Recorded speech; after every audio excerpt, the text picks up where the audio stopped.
আবারও লা লিগায় গোল করলেন এমবাপ্পে, ভিনিসিয়াস জুনিয়র। পিছিয়ে থাকা ম্যাচে রিয়ালই শেষ পর্যন্ত পেল জয়, আর যে জয়ে টেবিলের শীর্ষে থাকা বার্সেলোনাকে স্পর্শ করল রিয়াল। লা লিগার শিরোপা কার এ নিয়ে যেন চলছে তুমুল যুদ্ধ। এমবাপ্পে, ভিনির গোল, রিয়ালের কষ্টার্জিত জয় আর লা লিগার হালচাল নিয়ে বাকি অংশ থাকছে প্রতিবেদনে।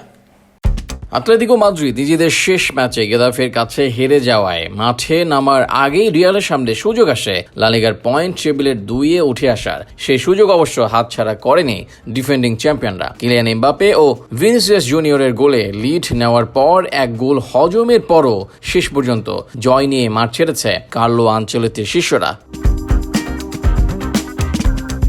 শনিবার রাতের ম্যাচে রায়ো ভায়াকানোর বিপক্ষে লস ব্লাঙ্কোসরা জয় পেয়েছে 2-1 গোলের ব্যবধানে। তাদের 27 ম্যাচে 57 পয়েন্ট নিয়ে আতলেতিকোকে টপকে টেবিলের 2-এ উঠেছে রিয়াল। এক ম্যাচ কম খেলা বার্সেলোনার পয়েন্টও সমান, তবে গোল পার্থক্য এগিয়ে থাকায় হ্যান্সি ফ্লিকের দল আছে সবার শীর্ষে, আর 3-এ থাকা আতলেতিকোর পয়েন্ট 56। পরিসংখ্যান বলছে সব দিক থেকেই ম্যাচে রিয়ালের চেয়ে এগিয়ে ছিল ভায়াকানো। 54% বল ছিল তাদের দখলে। গোলের লক্ষ্যে শট নেওয়ার দিক থেকে তারা রিয়াল থেকেই এগিয়ে ছিল দ্বিগুণ। 20 শট নিয়ে তারা অন টার্গেটে রাখতে পেরেছে 6টা, বিপরীতে রিয়াল পেরেছে 5টা। শুরু থেকেই আক্রমণ চালিয়ে যায় রিয়াল, যার ফল পেতে তাদের খুব একটা অপেক্ষা করতে হয়নি। 30 মিনিটের মাথায় রিয়ালকে এগিয়ে দেন এমবাপ্পে।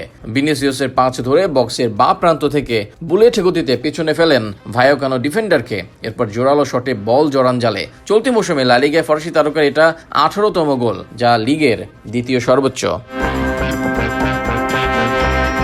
এমবাপ্পে দারুণ গোলের রেশ না কাটতে 4 মিনিট বাদে ভিনিসিয়াস হাজির হন অসাধারণ এক গোল নিয়ে। আবারও ভায়াকানোর বক্সে বাঁ প্রান্তে একাই 2 ডিফেন্ডারকে বোকা বানিয়ে নেন শট। সেটা ভায়াকানো ডিফেন্ডারের পায়ে লেগে দিক পরিবর্তন হয়ে চলে যায় জালে। বিরতির আগ দিয়ে পেদ্রো দিয়াজ গোল করে আশা বাড়ান ভায়াকানোর। তাতে দ্বিতীয়ার্ধে ম্যাচ জমার তাগিদ মেলে। বিরতির পর রিয়ালকে বেশ চাপে রাখলেও আর গোলের দেখা পায়নি দলটি।